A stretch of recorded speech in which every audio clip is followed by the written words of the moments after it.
Selamat datang! Kali ini kita bakal bongkar satu cerita yang luar biasa banget dari 1001 Malam. Bayangin aja, gimana ceritanya orang paling malas sedunia bisa jadi orang paling kaya di negerinya.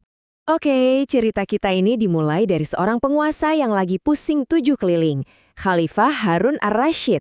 Jadi, beliau ini lagi pengen banget punya permata yang sempurna buat mahkotanya. Tapi, setelah bongkar-bongkar seluruh koleksi harta istana, nggak ada satupun yang srek di hati. Nah, para pedagang akhirnya kasih info. Katanya, permata kayak gitu cuma dimiliki satu orang aja di seluruh negeri, Gubernur Basrah. Akhirnya, sang khalifah pun ngirim utusannya ke sana, ke seorang gubernur yang katanya kekayaannya itu udah jadi legenda. Oke, kita masuk ke bagian serunya nih. Pas utusan khalifah, namanya Masrur, sampai di Basrah, apa yang dia lihat itu bener-bener di luar nalar. Gubernur ini namanya Abu Muhammad Al-Kaslan, ternyata nunjukin kemewahan yang wah, istana khalifah aja kalah. Coba bayangin, tamunya datang langsung dikasih baju sutra, dikasih hadiah 5.000 dinar per orang, terus pestanya juga pakai piring dari Tiongkok yang ada hiasan emas dan permatanya. Belum lagi hadiah buat khalifah, pohon apel dari emas, daunnya zamrud, buahnya rubi. Gila kan? Jelas aja khalifah kaget setengah mati ya kan? Akhirnya dia nanya pertanyaan yang pasti ada di kepala semua orang. Dapat dari mana semua ini? Bukannya bapakmu cuma tukang cukur yang nggak ninggalin apa-apa?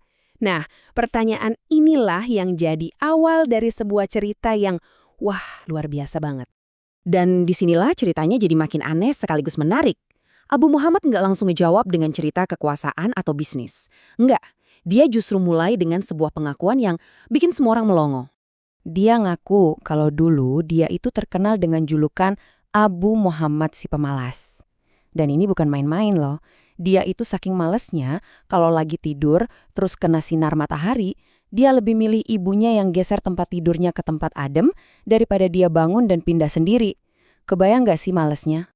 Nah, setelah ayahnya meninggal, ibunya udah sampai di titik puncak kesabaran.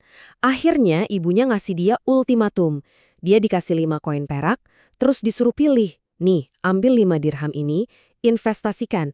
Atau kamu nggak ibu kasih makan lagi selamanya. Terus kira-kira investasi macam apa yang dia lakuin dengan modal 5 dirham itu? Modal satu-satunya loh.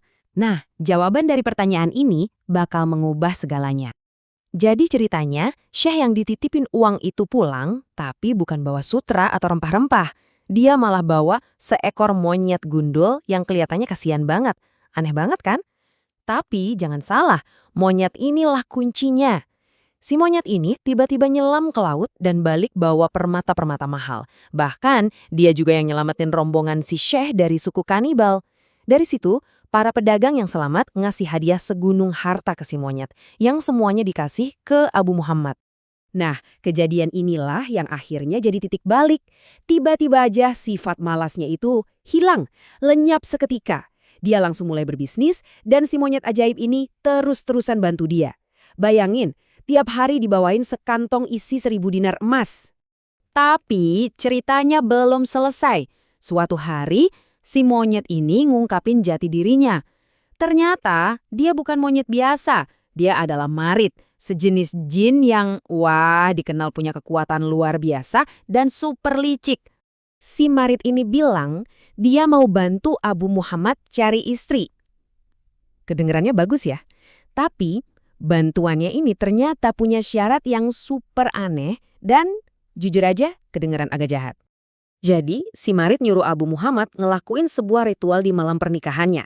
Ritualnya aneh banget. Dia harus nemuin kotak, ambil pisau, terus nyembeli ayam jago putih di dalamnya. Setelah itu, dia harus hancurin 4 jimat belindung. Gak masuk akal banget kan permintaannya? Coba deh, kalau Anda di posisi Abu Muhammad, gimana? Orang yang udah bikin Anda kaya raya minta tolong. Yah, akhirnya Abu Muhammad nurut aja. Dia lakuin persis apa yang disuruh tanpa curiga sama sekali. Dan boom, begitu jimat terakhir hancur, si Marit langsung muncul, nyamper pengantin wanitanya terus lenyap gitu aja. Ternyata ini semua cuma tipuan, rencana licik si Marit buat ngelewatin pelindung sihir yang selama ini ngejaga si gadis. Ternyata gadis itu udah diincer Marit dari lama. Abu Muhammad jelas hancur banget. Dia kehilangan istrinya, dikhianati. Dia pun pergi berkelana tanpa tujuan, putus asa. Sampai akhirnya, di tengah keputusasaannya itu, dia ngeliat sebuah pertarungan yang bakal ngubah nasibnya. Lagi. Dia ngeliat seekor ular putih lagi diserang sama ular merah yang lebih besar. Tanpa mikir panjang, Abu Muhammad langsung ambil batu dan ngelempar ke ular merah itu. Cuma niat nolongin yang lebih lemah aja. Dan ternyata satu tindakan kecil itu punya balasan yang luar biasa besar. Ular putih tadi itu ternyata jin baik yang lagi nyamar. Sebagai tanda terima kasih, keluarganya yang super kuat janji bakal bantu Abu Muhammad. Mereka ngasih dia misi baru, nyelamatin istrinya dari kota Nuhas yang legendaris, tempat si Marit bersembunyi. Dan bukan cuma itu, dia juga dikasih kekuatan buat ngadepin si Marit dan ngambil alih semua harta di kota itu. Nah, cerita panjang ini akhirnya membawa kita kembali ke titik awal. Kembali ke istana di mana Khalifah masih nungguin jawaban soal dari mana datangnya semua kekayaan gila-gilaan ini. Akhirnya, Abu Muhammad nyelesain ceritanya. Dia bilang, semua kekayaan yang Paduka lihat, pohon emas, tenda permata, semuanya itu dari kota Nuhas. Dan sekarang, semua harta dan jin di kota itu ada di bawah perintah saya. Terus si Marit dicik gimana? Oh, dia sekarang udah saya kurung di dalam kendi tembaga. Jadi, Khalifah bukan cuma dapat permata yang dia cari. Dia juga dapat cerita yang gila, susah dipercaya. Cerita tentang gubernurnya yang paling kaya, yang ternyata perjalanannya dimulai dari status paling malas, sampai jadi penguasa harta karun sihir. Kisah ini benar-benar bikin kita mikir ya. Sebenarnya apa sih yang lebih kuat? Sihirnya jin yang bisa ngasih kekayaan instan, atau efek domino dari satu perbuatan baik yang kelihatannya sepele banget? Menurut Anda gimana?